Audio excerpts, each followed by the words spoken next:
రండి, పాల్గొనండి, యేసయ్య దీవెనలు పొందండి. 82వ పరిశుద్ధ పేతురు సంఘ వార్షికోత్సవ సువార్త సభలు. తేదీలు ఫిబ్రవరి 24, 25, 26, 2017. శుక్ర, శని, ఆదివారం. స్థలము పరిశుద్ధ పేతురు మైదానము, గదగ్ రోడ్, హుబ్లీ. సమయం ప్రతిరోజు సాయంత్రం 6:30 గంటలకు. ముఖ్య ప్రసంగికులు రెవరెండ్ గాలి గంగరాజు గారు, ద బైబిల్ ఫౌండేషన్, తిరుపతి. ఆహ్వానించువారు reverend James Thalapathi, presbyter in charge, brother Y Johnson, secretary, brother G Madhusudan Rao, treasurer, మరియు చర్చ్ పాస్టరేట్ కమిటీ సభ్యులు. వివరములకు 9036642133 మరియు 9449256214. రెండవ రాజుల గ్రంథం 6వ అధ్యాయం 1 నుంచి 7 వరకు. అంతటా ప్రవక్తల శిష్యులు ఎలీషా యొద్దకు వచ్చి, ఇదిగో నీ యొద్ద మాకున్న స్థలము ఇరుకుగానున్నది, నీ సెలవైతే మేము యోర్దాను నదికి పోయి తల యొక్క మాను అక్కడి నుండి తెచ్చుకొని మరి యొక్క చోట నివాసము కట్టుకొందుమని మనవి చేయగా, అతడు వెల్లుడని ప్రత్యుత్తరం ఇచ్చాను. ఒకడు, దయచేసి నీ దాసులమైన మాతో కూడా నీవు రావాలని నీ కోరగా, అతడు నేను వచ్చేదనని చెప్పి వారితో కూడా పోయాను. వారి యోర్దానుకు వచ్చి మ్రానులు నరుకుచుండిరి. ఒక దూలము నరుకుచున్నప్పుడు గొడ్డలి ఊడి నీటిలో పడిపోగా, వాడు, అయ్యో నా ఏలినవాడా, అవి ఎరువు తెచ్చినదని మొరపెట్టును గనుక ఆ దైవజనుడు అది ఎక్కడ పడని అడిగను. వాడు అతనికి ఆ స్థలమును చూపింపగా, అతడు కొమ్మ ఒకటి నరికి నీళ్ళలో వేయగా గొడ్డలి తేలెను. అతడు దాన్ని పట్టుకునిమని వానితో చెప్పగా, వాడు తన చెయ్యి చాపి దానిని పట్టుకొనెను. పరిశుద్ధ గ్రంథం ప్రతి సంఘటన కూడా మనకు బుద్ధి కలగడానికి, మనం ఆత్మీయ మేలు పొందడానికి వ్రాయబడినటువంటి సంగతులు ఉన్నాయని మనము మొట్టమొదటి గ్రహించాలి. రెండవది, బైబిల్ చదువుతున్నటువంటి వాక్యంలో నుంచి దేవుడు మనతో ఏం మాట్లాడుతున్నాడు, అందులో మనం నేర్చుకోవాల్సిన విషయాలేంటి అనేటువంటి కూడా మనం జాగ్రత్తగా ప్రార్థనాపూర్వకంగా చదవాలి. ఈ చదువుకున్నటువంటి 7 వచనాలలో మనము 6 పాఠాలు నేర్చుకుంటాం. మొదటి వచనం, అంతటా ప్రవక్తల శిష్యులు ఎలీషా యొద్దకు వచ్చి, ఇదిగో నీ యొద్ద మాకు స్థలము ఇరుకుగా ఉన్నది, నీ సెలవైతే మేము యోర్దాను నదికి పోయి తల యొక్క మాను అతడి నుండి తెచ్చుకొని మరి యొక్క చోట నివాసము కట్టుకుందామని మనవి చేయగా, అతడు వెల్లుడని ప్రత్యుత్తరం ఇచ్చాను. గమనించండి, వాళ్ళు ఒక రిక్వెస్ట్ చేశారు, ప్రవక్త ఓకే అని చెప్పాడు. ఇక్కడ మనం ప్రార్థనలు ఎన్నో చేస్తూ ఉంటాం దేవుని దగ్గర. అయితే ఆ ప్రార్థనలు చేయడానికి ముందే అవి దేవునికి అంగీకారమైనవా కావా అని కూడా పరిశీలన చేసుకోవాలి. ఇక్కడ వాళ్ళు ధైర్యంగా అడిగారు, ఎందుకంటే వాళ్ళు అడుగుతున్నటువంటిది రీజనబుల్, అంటే అవసరమైంది అడుగుతున్నారు. అది ప్రవక్త దృష్టికి కూడా అనుకూలమైందని కూడా వాళ్ళు గ్రహించి అడిగితే అప్పుడు ఆయన సరే వెళ్ళమని చెప్పాడు. మనం పరిశుద్ధ గ్రంథం అంతా కూడా పరిశీలన చేస్తే దేవుడు ఎలాంటి ప్రార్థనలు విన్నాడంటే, ఏ ప్రార్థనలు అయితే దేవునికి అనుకూలంగా ఉన్నాయో వాటిని దేవుడు సంతోషంగా అంగీకరించాడు. సొలొమోను, ఈ గొప్ప జనాన్ని ఏలడానికి నాకున్న జ్ఞానం చాలదు, కాబట్టి నాకు జ్ఞానం ఇమ్మంటే దేవునికి నచ్చింది ఆ ప్రార్థన. ఎందుకంటే ఆ ప్రార్థనలో స్వార్థం లేదు, ఆ ప్రార్థనలో దేవునికి వ్యతిరేకమైంది లేదు. కాబట్టి బైబిల్ చెప్తుంది, మరి దేవుడు సొలొమోను అడిగినటువంటి జ్ఞానం మాత్రమే కాకుండా ఆయనకు ఐశ్వర్యాన్ని, ఘనతను కూడా ఇచ్చాడు. ఎందుకంటే it was acceptable in the sight of God. అలాగే ఎబ్బేదు ఉన్నటువంటి ఓ భక్తుడు ప్రార్థన చేశాడు, తన సరిహద్దులు విస్తరింప చేయమని, ఏ కీడు కూడా తను లోబడకుండా ఉండాలని, దేవునికి మహిమకరంగా ఉండాలని ఆయన ప్రార్థన చేస్తే దేవుడు అతని మనవి అంగీకరించెను. కాబట్టి ఇక్కడ మనం మొట్టమొదట నేర్చుకోవాల్సింది ఏంటంటే, మనకు ఇష్టమైన దాన్ని కాకుండా దేవునికి ఇష్టమైందా లేదా అని పరిశీలన చేసుకొని మనం ప్రార్థన చేయాలి. అప్పుడు దేవుడు తప్పకుండా దానికి సహాయం చేస్తాడు. అందుకని బైబిల్ చెప్తుంది, యోహాను రాసినటువంటి మొదటి పత్రికలో 3వ అధ్యాయం 22వ వచనం, మరియు మనం ఆయన ఆజ్ఞలను గైకొనొచ్చు, ఆయన దృష్టికి ఇష్టమైనవి చేయుచున్నాము గనుక మనమేమి అడిగినను అది ఆయన వలన మనకు దొరుకును. గమనించండి, ఇక్కడ మనం ఏది అడిగినను అని చెప్పడానికి ముందుగా ఏముందంటే, మనం ఆయన ఆజ్ఞలు గైకొనుచు ఆయనకిష్టమైనవి చేయుచున్నాము గనుక మనము ఏమడిగినను అది ఆయన వలన మనకు దొరుకును. కాబట్టి ఇక్కడ ప్రవక్తల శిష్యులు ప్రవక్త చెప్పినట్టుగా జీవిస్తూ ఉన్నారు. రెండవది, ఆ ఇరుకు స్థలం నుంచి ఇంకొక స్థలం అవసరమని, అది ప్రవక్త దృష్టికి అనుకూలమని కూడా వాళ్ళు గ్రహించి అడిగారు. కాబట్టి మన జీవితంలో ఇది నేర్చుకోవాలి. అడిగేకి ముందు మనం ఆయన ఆజ్ఞలు అనుసరిస్తూ ఉన్నామా, అడిగేకి ముందు అది దేవునికి ఇష్టమా అని అడగాలి. మనకి ఇష్టమైంది అడిగితే ఒకవేళ దేవునికి ఇష్టం కాకపోతే చాలా నష్టం, చాలా అపాయం. అసలు చాలామందికి ప్రార్థనలు చేసేటువంటి తెలియదు. వాళ్ళు ఏమడుగుతున్నారో వాళ్ళకి తెలియదు. ప్రార్థన అంటే ఏమనుకుంటున్నారంటే మనం ఏమడిగినా దేవుడు ఇచ్చేస్తాడని. కళ కాదు. నువ్వు ఆయనతో సరైన సంబంధం కలిగి ఉండాలి.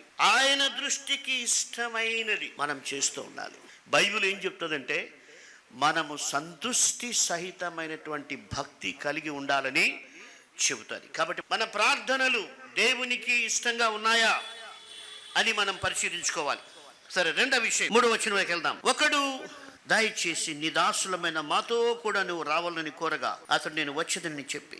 గమనించండి, అందరూ స్థలం కావాలని, అంటే ఇంకొక నిర్మాణం కావాలని కోరుకున్నారు. అందులో ఒక వ్యక్తి somehow he felt మనం మాత్రమే వెళ్ళే బదులు ప్రవక్తను కూడా తీసుకెళ్తే మంచిది అనుకున్నాడు. నేను బైబిల్ స్టడీ చేస్తే అసలు ఈ ఒకడు ఎవరంటే, అంతకుముందు బైబిల్లో ఈ ప్రవక్తల శిష్యులకి ఒక అనుభవం ఉంది. ఏంటంటే 4వ అధ్యాయం 39, అయితే ఒకడు కూరాకులు ఏరుటకు పొలములోనికి పోయి వెరి ద్రాక్ష చెట్టును చూసి దాని గుణమెరుగుక దాని తీగలు తెంపి ఒడి నిండా కోసుకుని వచ్చి వాటిని తరిగి కూర కుండలో వేశాను. తినుటకు వారు వడ్డింపగా ప్రవక్తల శిష్యులు రుచి చూచి దైవజనుడు ఆ కుండలో విషమున్నదని కేకలు వేసి దాన్ని తినక మానేరు. ఇక్కడ ఏం జరిగిందంటే, వాళ్ళు కూరాకులు ఏరుకోవడానికి కోయడానికి అడవిలోకి వెళ్ళినప్పుడు దాని గుణమెరుగక, చూడ్డానికి బాగుంది కాబట్టి కోసేశాడు. బహుశా ఆకులు అందంగా కనిపించాయేమో, లేకపోతే రుచిగా ఉంటాయని అనిపించిందేమో.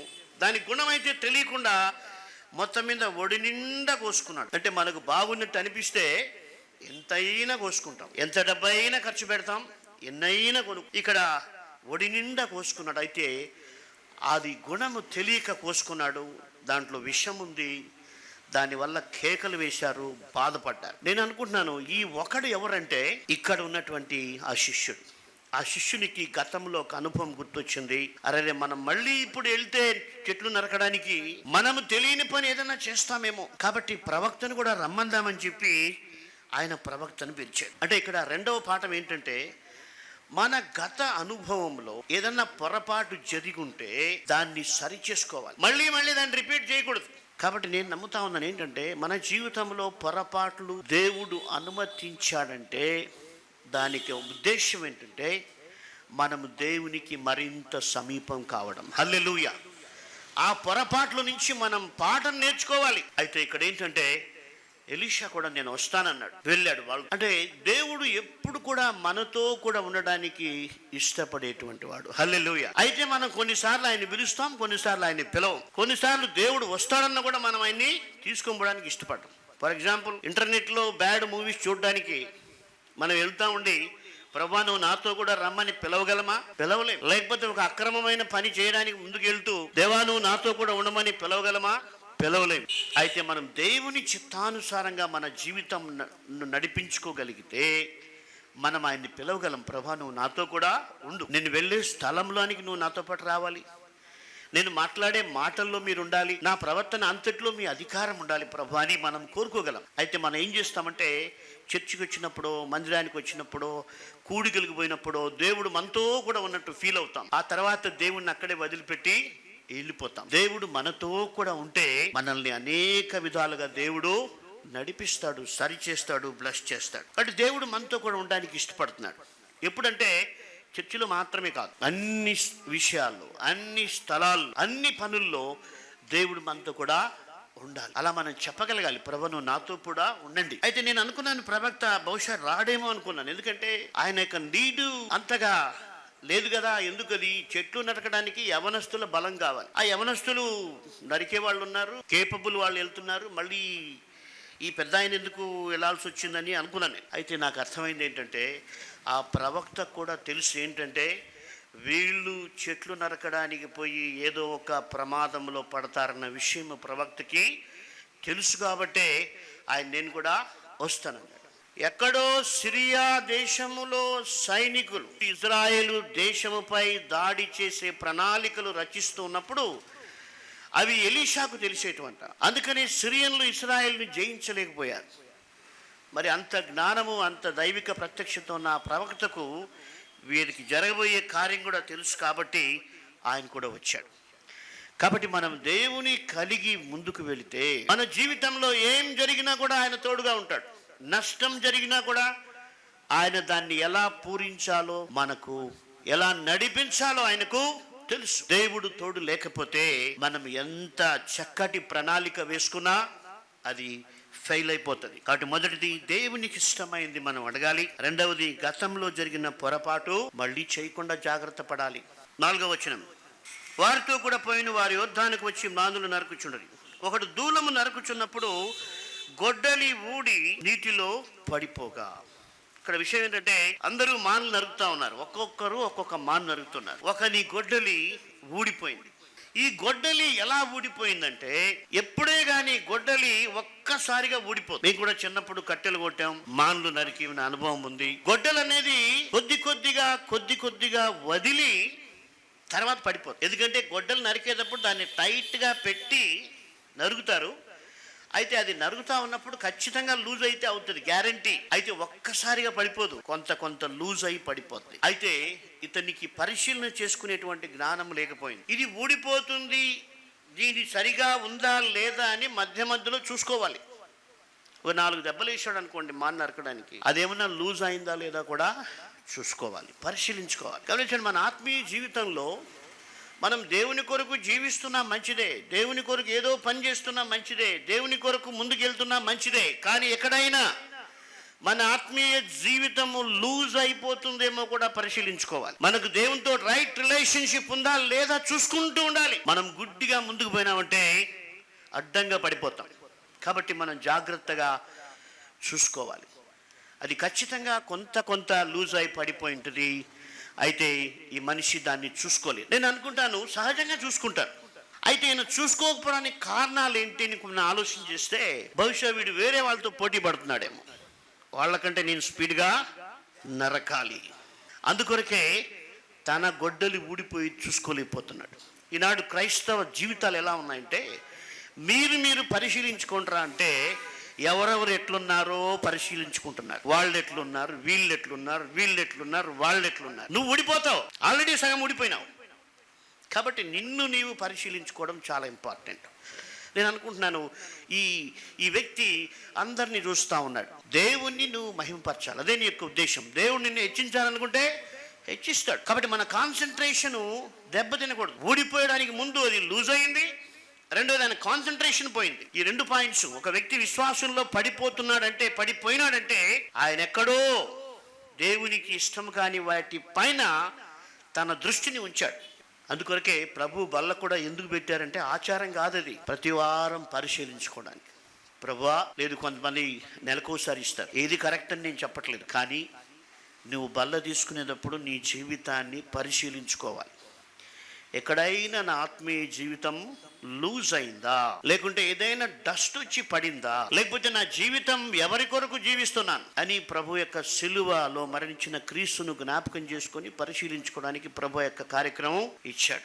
సంసోను జీవితం చూస్తే ఆయన ఆ యొక్క దలీలాకు మొట్టమొదట చిన్నగా స్టార్ట్ అయింది ఆయన డౌన్ ఫాల్. ఏంటంటే మొట్టమొదట ఆయన అబద్ధం చెప్పాడు. అదేమనుకున్నాడు, చిన్న అబద్ధమే కదా, ఏదో చెప్పేస్తే పోయిందో ఎవరు చూస్తారు అనుకున్నాడు, చెప్పేసి. బట్ అక్కడ డౌన్ ఫాల్ స్టార్ట్ అయింది. ఫిలిస్తీయులు ఆయన్ని బంధించేంత వరకు ఆయన ఎక్కడ పడిపోయాడో తెలియకపోయింది. కాబట్టి మనం డౌన్ ఫాల్ అన్నది చిన్నగా స్టార్ట్ అవుతుంది, కొంచెం లూజ్ అవుతుంది ఆత్మీయ జీవితం. అందుకొరకే మనం చాలా జాగ్రత్తగా పరిశీలించుకోవాలి. మనం వేరే వాళ్ళ గురించి అవసరం లేదు, వాళ్ళని వీళ్ళని విమర్శ చేయాల్సిన అవసరం లేదు. ఈ దినాల్లో వేరే మతాల వాళ్ళ గురించి మనం విమర్శించాల్సిన అవసరం లేదు. దేవుడు వారి మనోనేత్రాలు తెరిస్తే నీకంటే నాకంటే ఎక్కువగా వాళ్ళు సేవ చేస్తారు.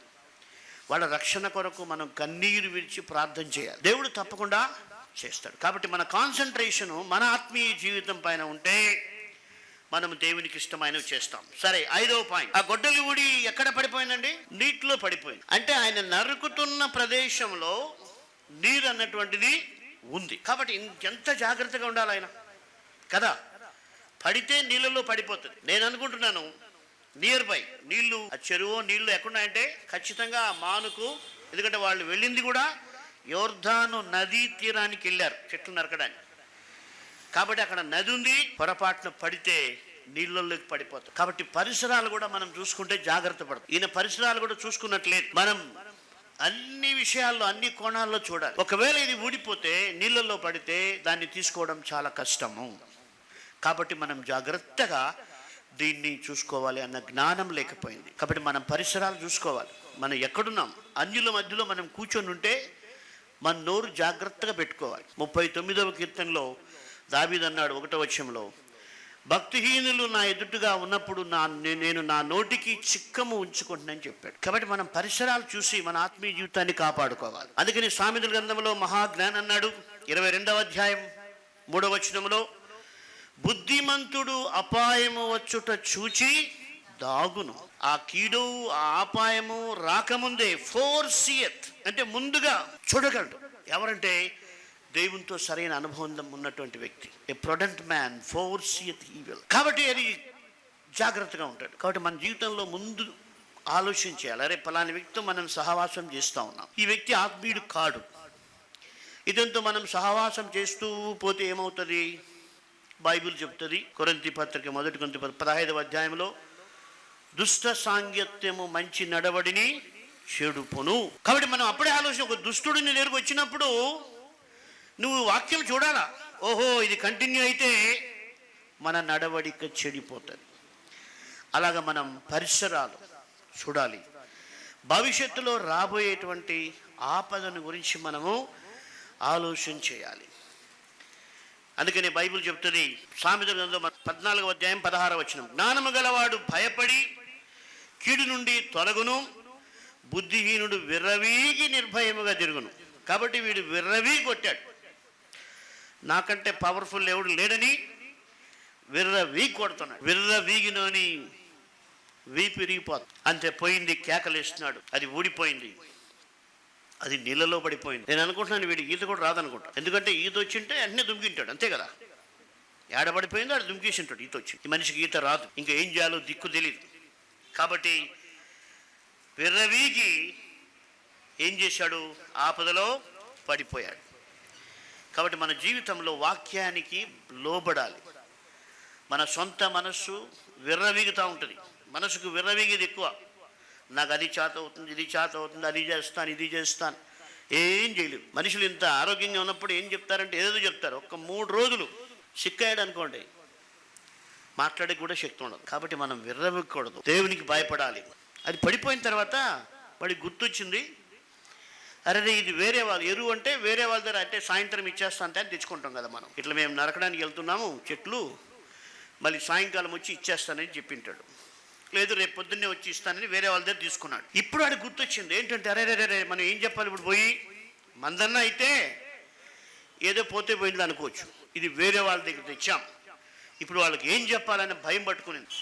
గమనించండి, అది ఎరువు తెచ్చుకున్నది అన్న మాట ముందుగానే గుర్తు పెట్టుకొని ఉంటే జాగ్రత్తగా నరికింటాడు కదా. బైబిల్ చెప్తుంది మనము దేవుని సొత్తు. అసలు మన జీవితమే ఎరువు తెచ్చుకున్నది. 1 కొరింథీ 6వ అధ్యాయంలో చివరిలో చెప్పబడింది, మీరు దేవుని సొత్తు. మన సొత్తు ఏం లేదు ఇక్కడ, మీరు దేవుని సొత్తు. కాబట్టి మనము దేవుని సొత్తని గ్రహించి మన జీవితాన్ని జాగ్రత్తగా కాపాడుకోవాలి. మన సొంత సొత్తు ఏం లేదు, మన సొంత జీవితం లేదు. లోకంలో మనుషులు ఎందుకు ఇష్టానుసారంగా బతుకుతారంటే వాళ్ళ జీవితం వాళ్ళదే అనుకుంటున్నారు.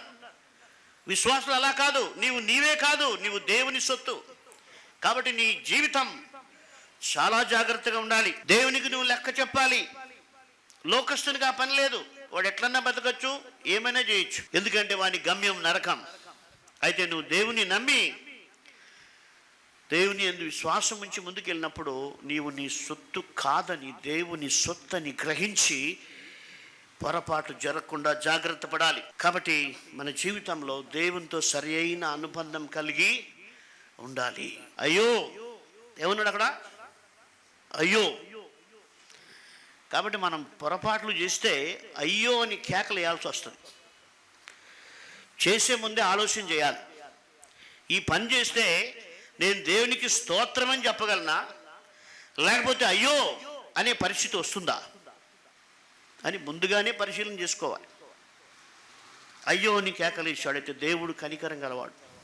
ఇక్కడ ప్రవక్త కూడా వాడిని ఏం తిట్టడంలా, నేను నింటే అక్కడ తిట్టేసి ఉంటాడు. ఏరా బుద్ధి ఉందా లేదా అని. దేవుడు కూడా అంతే. మనం పొరపాట్లు చేసినా ఆయన మళ్ళీ ప్రేమగా మనం దగ్గర తీసి సహాయం చేసి ఇంకోసారి చేయొద్దురా నాయనా అని చెప్తాడు.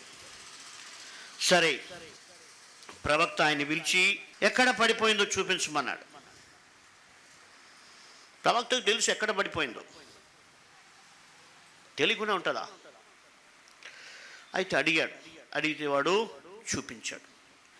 బైబిల్ ఏం చెప్తుందంటే, నీవు నష్టపోయిన దాన్ని తిరిగి సమకూర్చుకోవాలంటే ప్రకటన గ్రంథంలో 2వ అధ్యాయంలో చెప్పాడు ఎఫెసీ సంఘంతో, నువ్వు ఏ స్థితిలో నుంచి పడిపోయావో దాన్ని జ్ఞాపకం చేసుకొని మారు మనస్సు పొందమని దేవుడు హెచ్చరించాడు. కాబట్టి మనం ఎక్కడ పడిపోయాము, ఏ స్థితిలో పడిపోయాము అన్నది మనం గుర్తు చేసుకోవాలి. మరి చూపించాడు. అతడు కొమ్మ ఒకటి నరికి నీళ్ళల్లో వేయగా గొడ్డలి చేయలేదు. గమనించండి, చాలా ఆశ్చర్యం ఏంటంటే ఇదేదో ఆటోమేటిక్గా చేసింది కాదు. నేను అనుకుంటున్నాను 2 రకాలుగా అది జరిగింటుంది. దేవుడు సిస్టమేటిక్గా మిరకల్స్ చేస్తాడు. కొంతమంది అనుకున్నట్టుగా ఏదో హార్ట్ ఫట్ అనేది ఏం కాదు. Is a systematic God and a miracle God. ఎర్ర సముద్రాన్ని చీల్చినప్పుడు తూర్పు గాలిని రప్పించి దేవుడు ఎర్ర సముద్రాన్ని చీల్చాడు. దాన్ని ఈ మధ్యనే సైంటిఫిక్గా కూడా ప్రూవ్ చేశారు. అవును, ఇన్ని వేల కిలోమీటర్ల వేగంతో గాలి వీస్తే సముద్రం చీలిపోయేటువంటి అవకాశం ఉందని సైంటిఫిక్గా ప్రూవ్ చేశారు. కాబట్టి దేవుడు ఏదో ఆషామాషిగా చేసిన అద్భుతం కాదది. సిస్టమేటిక్గా దేవుడు ఎర్ర సముద్రాన్ని చీల్చాడు. ఇక్కడ కూడా ఏమనుకుంటానంటే, దేవుడు ఆ గొడ్డలనైనా తేలిక చేసి ఉంటాడు, లేకపోతే ఆ యొక్క నీటి యొక్క సాంద్రత, యొక్క డెన్సిటీ అనేటువంటిదన్నా తగ్గిపోయి ఉంటుంది. కాబట్టి నీ సమస్య పరిష్కారం కావాలంటే ఇట్లే కావాలనుకోవద్దు, ఈ మనిషి ద్వారానే కావాలనుకోవద్దు, ఈ దిక్కు నుంచినే రావాలనుకోవద్దు. దేవుడు ఏమైనా చేయగలడు. ఆయన గురించి బైబిల్ చెప్తా, ఆయన బండను నీటి మడుగుగాను, చెకుముకి రాత్రి బండను నీటి ఊటగాను చేయవాడు. ఆయన అరణ్యములో మార్గము కలగజేసే దేవుడు, ఎడారిలో నదులు ప్రవహింపచేసేవాడు. అలాగ మనం జీవించాలి. ఇప్పుడు నువ్వు దేవునికి ఏం చెప్పాలంటే, ప్రభా నేను ఇంతవరకు నా ఇష్టానుసారంగా అడిగాను, ఇప్పుడు నాకేమొద్దు, నీ చిత్తమైన అడగడానికి నాకు నేర్పించండి. భక్తుడు 147:10 అన్నాడు, నీ చిత్తానుసారముగా ప్రవర్తించుటకు నాకు నేర్పుము, దయగల నీ ఆత్మ సమభూమి గల ప్రదేశమందు నన్ను నడిపించునుగాక. కాబట్టి మనం దేవుని చిత్తానుసారంగా బతకాలనుకుంటే దయగల దేవుని ఆత్మ సమభూమి గల ప్రదేశం అంటే చక్కగా, అంటే ఒక నెమ్మదితో కూడినటువంటి జీవితం. ఆయన నామాన్ని బట్టి, ఆయన నీతిని బట్టి ఆయన మనల్ని నడిపిస్తాడు. అయితే మన జీవితంలో దేవుని చిత్తానుసారంగా ప్రార్థన చేయాలి. 2వది, గతంలో చేసిన పొరపాట్ల నుంచి బుద్ధి తెచ్చుకొని తిరిగి ఆ పనులు చేయకూడదు. 3వది, ప్రభా నువ్వు నాతో కూడా ఉండండి అనాలి. 4వది, వేరే వాళ్ళ జీవితాలు పట్టించుకోకుండా, వేరే వాళ్ళని విమర్శించకుండా మన జీవితాన్ని మనము సరి చేసుకోవాలి, జాగ్రత్తగా ఉండాలి. 5వది, మన పరిసరాలు కూడా చూసుకోవాలి. ఎక్కడున్నాం, ఏం మాట్లాడుతున్నాం, ఏం చేస్తున్నాం, బ్రతుకంతా ఫోన్కే సమర్పించుకుంటున్నామా, దేవునికి ఏదైనా సమయం ఇస్తున్నామా? 70 సార్లు ఫోన్ చూసి ఇస్తున్నామా, 7 సార్లైనా దేవుని స్తుతిస్తున్నాం? ఎక్కడ మనం దేవుని సన్నిధికి దూరం అయిపోయినామో చూసుకోవాలి. ఆ పరిస్థితి మన జీవితంలో మళ్ళీ కలగకూడదు. కాబట్టి మనం దేవుని దృష్టికి యథార్థంగా మనం జీవించడానికి, ఆయనకి ఇష్టానుసారంగా జీవించడానికి ప్రార్థన చేసుకున్నాం. దయగల ప్రభువా మేము స్తుతిస్తున్నాం. మరి మీ వాక్య భాగంలో మా తండ్రి, మీ చిత్తానుసారంగా మేము అడగడానికి మాకు సహాయం చేయండి. మీ ఆజ్ఞలు గైకుంటూ ప్రార్థన చేసడానికి మాకు సహాయం చేయండి. మా ప్రభువా, మరి మా జీవితంలో మా తండ్రి మిమ్మల్ని అడగకుండా గతంలో పొరపాట్లు చేశాం. మళ్ళీ వాటిని రిపీట్ చేయకుండా మాకు సహాయం చేయండి. మూడవదిగా తండ్రి, మేము వెళ్ళే ప్రతి ప్రదేశానికి కూడా మీరు మాతో కూడా రండి ప్రభువా. మరి మా జీవితాన్ని పరిశీలించుకోవడానికి సహాయం చేయండి. ఐదవదిగా మా పరిసరాలు కూడా పడితే ఎక్కడ పడతామో కూడా చూసుకోవడానికి సహాయం చేయండి మా తండ్రి. ఆరవదిగా మేము దేవుని సొత్తని గ్రహించడానికి సహాయం చేయండి. మేము కాదు ప్రభువా, మీ రక్తముతో మమ్మల్ని విలువ పెట్టి కొని మాకు ఒక జీవితం ఇచ్చారు. దీన్ని మీ కొరకు జీవించడానికి సహాయం చేయండి మా ప్రభు. మేము ఎక్కడ పడిపోయామో మీకు చూపించడానికి, మారు మనసు పొందడానికి మాకు సహాయం చేసి ఈ చిత్తానుసారంగా నడిపించుమని యేసు నామమున ప్రార్థిస్తున్నాము తండ్రి, ఆమేన్. రండి, పాల్గొనండి, యేసయ్య దీవెనలు పొందండి. 82వ పరిశుద్ధ పేతురు సంఘ వార్షికోత్సవ సువార్త సభలు. తేదీలు ఫిబ్రవరి 24, 25, 26, 2017. శుక్ర, శని, ఆదివారము. స్థలము పరిశుద్ధ పేతురు మైదానము, గదగ్ రోడ్, హుబ్లీ. సమయం ప్రతిరోజు సాయంత్రం 6:30 గంటలకు. ముఖ్య ప్రసంగికులు రెవరెండ్ గాలి గంగరాజు గారు, ద బైబిల్ ఫౌండేషన్, తిరుపతి.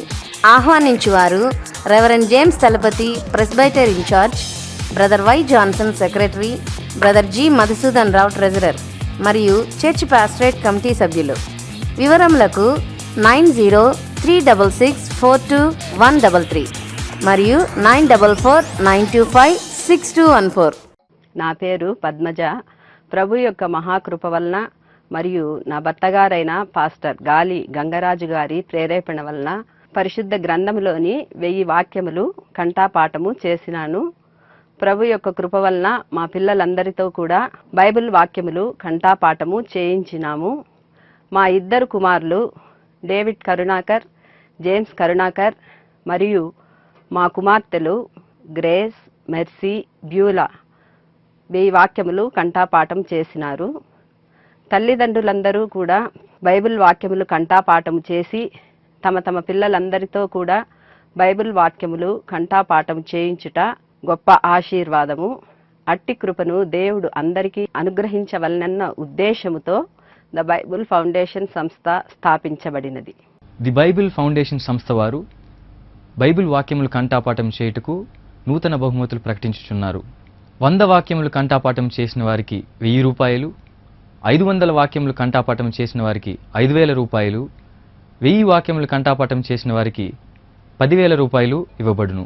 వాక్యములు కంఠాపాఠం చేసిన వారు వాటిని వ్రాసి పోస్ట్ బాక్స్ నెంబర్ 13 తిరుపతి అను అడ్రస్కు పంపించవలెను.